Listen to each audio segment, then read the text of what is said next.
A person sells an article at the loss of 18%. If he increases the selling price by 144 and then decreases the cost price by 30%, there is a profit of 20%. What is the original selling price? Again the same.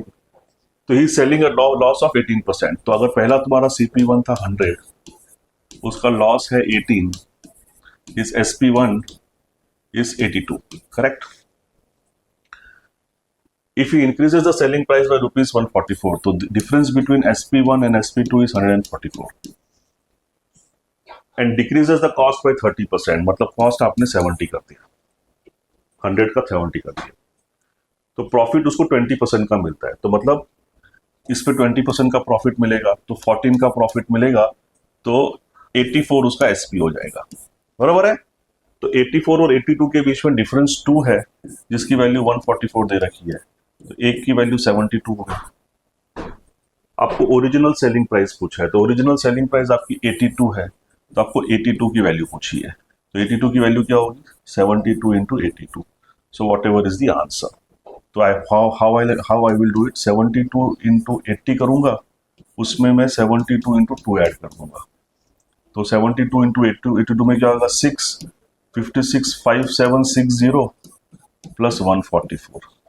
सो हो जाएगा 5760 441 4019. तो 5904 is the original selling price. Clear? Any confusion?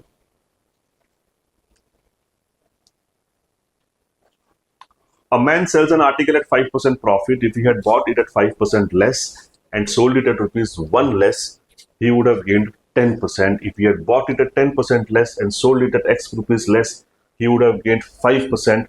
Find X. So again very similar kind of sum. At 5% profit, तो उसका जो CP1 है, profit उसका 5 है, SP उसका 105 है.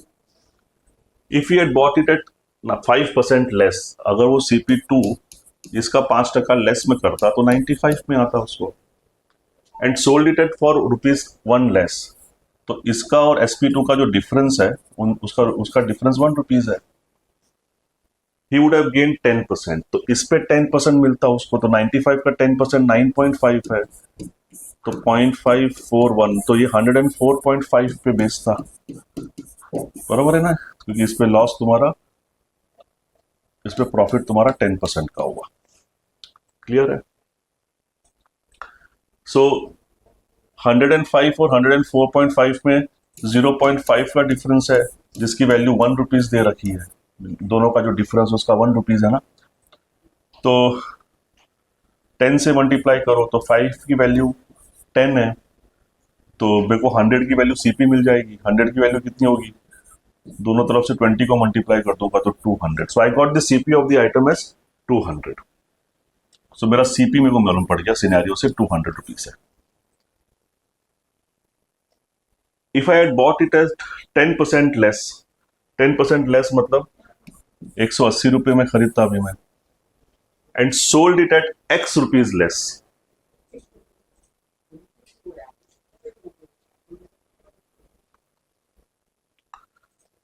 ओके. सो विच मीन्स मेरा ओरिजिनल SP भी यहां मिल गया मेरे को. 105 था ना, तो 5 की 100 की वैल्यू 200 है, 1 की वैल्यू 2 है, तो 105 की वैल्यू 210 है. Correct? And I would have sold it at X rupees less, मतलब SP1 और SP2 के अंदर इस केस में भी X रुपीज का डिफरेंस है. मतलब इसकी जो प्राइस है वो 210 माइनस X होती है. I would have gained 5%. So इन दोनों का, इसका 5% वो गेन करता. तो find the value of X. So इनका जो डिफरेंस है वो कितना है? 210 minus X minus 180. Correct? So 30 minus X का डिफरेंस है.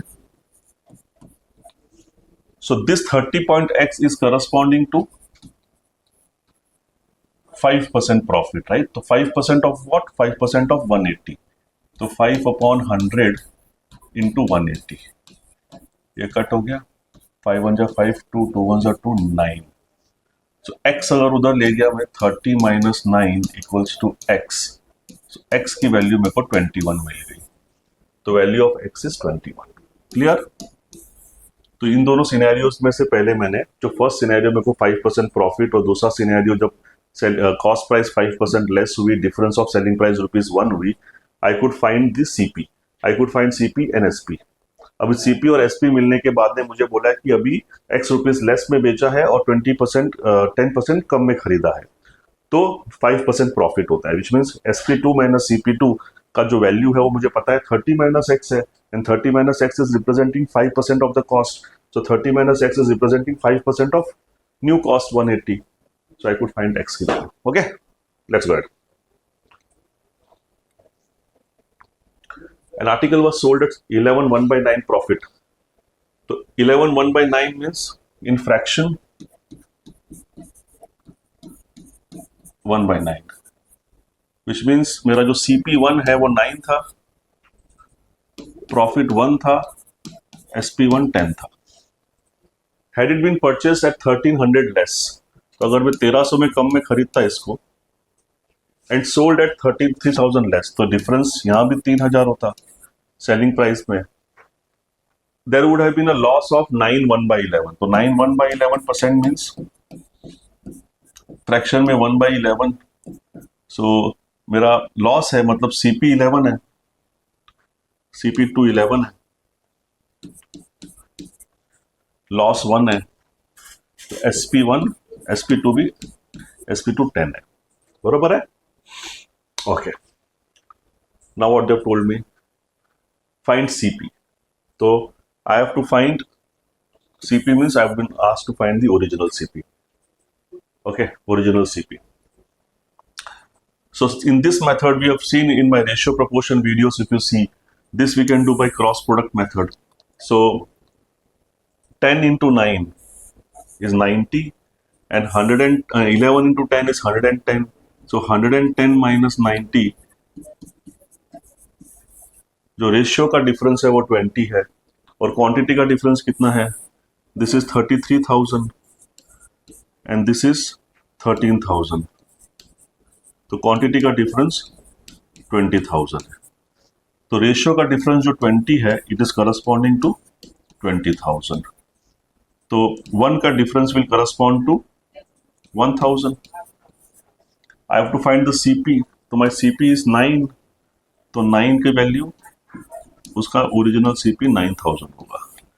Clear? So here we used the cross product method. This is what actually we do in. This is like very similar to simultaneous equations. You have been given two variables, two equations. You form two equations and find. Just eliminate one of the variables and find that. So cross product is the same way, but doing it in a much simpler manner. You find the difference between the cross product of the ratios and equate it to the difference of the value ka product.